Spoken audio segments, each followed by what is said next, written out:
Welcome back to Blind Man Morris, and today we're going to talk about the earth or ground on your car and the importance it plays on a Morris. So first of all, before we get into that, we need to understand the electrical flow of power through the circuits in the car to get an idea of why earths are so important. So let's go to the battery. So here we are in the engine bay, and there is your store of energy. All the electrons in that battery, and they want to get out and do something. So what they do is they leave the battery and enter the electrical loom via the solenoid and fuse box.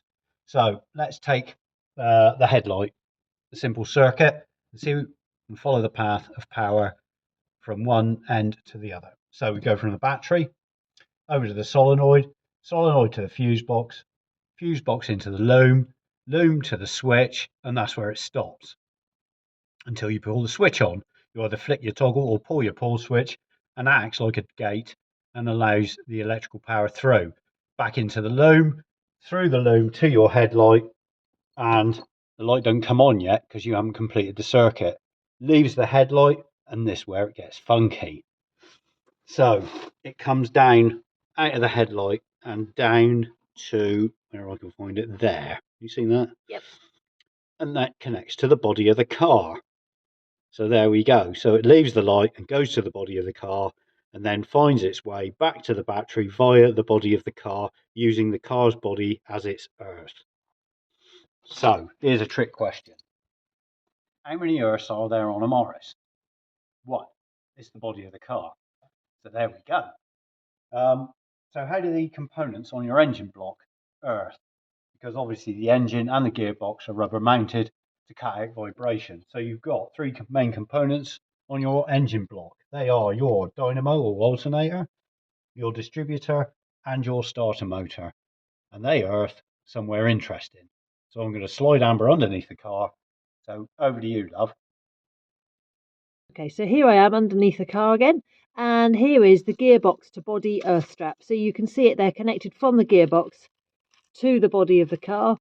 And it's really important that that is intact and clean, and that both ends are intact and clean, because it actually provides really important earthing for the car, as John says, for the engine components.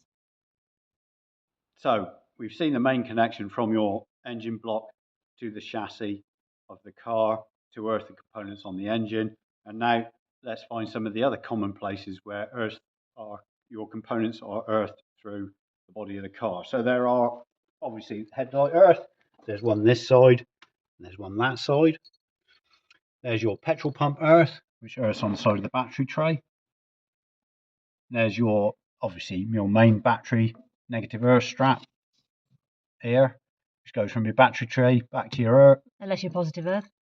Oh, don't start that off. I'm not getting in a positive earth now. And if you've got a control box, you'll see a lot of black leads marked on the control box, on the end control box. There isn't a control box on this car because we're running an alternator, where you see a lot of black cables earthing through the control box to the body of the car. So let's go to the boot and find the earth there. So here we are in the boot, and there is your number plate earth connection to the body of the car via the hinge to body connection on your boot lid. So this one can cause a few issues. So if your number plate light ever goes out, it's either the bulb or it's this connection here, because obviously with the wear of the boot opening and closing, even with a slack on the cable, this terminal tends to get a lot of wear on this connection here and can either fray or disconnect and cause you some flickering or loss of power to your number plate light on your boot lid. So here are the rear lights, and they're normally earthed to the body of the car through a black lead coming through the sidewall of the car there, and earthed either on this bolt here, which is the most common plate I've seen it on. And this one, I don't know if you can see it, it's under there, but there's a black lead going to the body of the car there.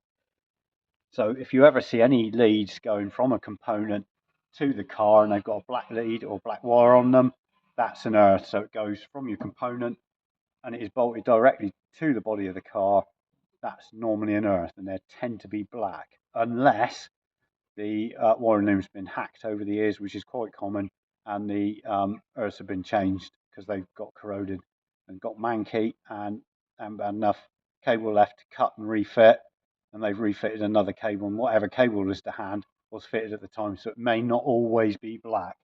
But if it comes from a component and is bolted to the body of the car and is directly connected through a clean connection, that is an earth or ground. So there we go. That's why earths are important on your Morris. Can you talk about how you clean them? Yes. Do you want to go to the front? No. Let's go to the front. So how do you clean and repair your earth? So here we are on the headlight earth, and so it's connected to the body of the car through the body itself, tapping or a bolt there with ring terminals. So first things first, you give your wire a light tug to see if the connection to the terminal is still intact.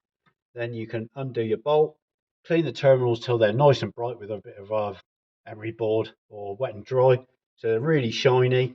Make sure the bolt's clean, and the hole that the bolt fits through on the body of the car needs to be good, shiny, clean metal, so you get a good earth path.